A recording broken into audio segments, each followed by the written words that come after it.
Hozirgi kunda azospermiya bilan xastalangan bemorlarga doktorlar tomonidan qilinadigan xatolar haqida gaplashamiz.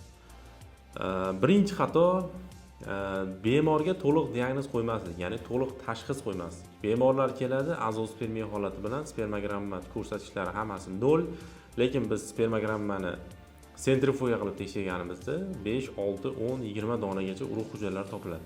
Bu holatda azospermiya emas, kriptozospermiya diagnoz qo'yiladi. Ikkinchi holat, bemorlar keraksiz dori-darmonlarni yillar davomida qabul qilish.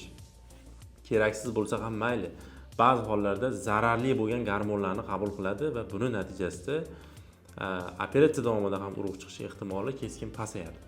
Uchinchisi, doktorlar tomonidan qilinadigan yana bitta xato, o'zlari bu sohani, ya'ni bu jarayonni azospermiya holatini to'liq tushunmasalarda, boshqa doktorga yo'naltirmaslik, ya'ni boshqa shu soha bilan shug'ullanadigan, shu azospermiya holatidagi bemorlarni davolab natija ko'rsatgan doktorlarga yo'naltirmaslik hisoblanadi.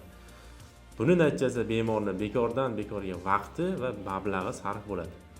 Shuning uchun azospermiya holatida sizda bo'lsa, bu soha bilan shug'ullangan, bu soha bilan natija ko'rsatgan shifokorga murojaat qilishingizni so'raymiz. Sizda shu holat bo'ladigan bo'lsa, shu raqamlarga murojaat qiling, biz sizga yordam beramiz.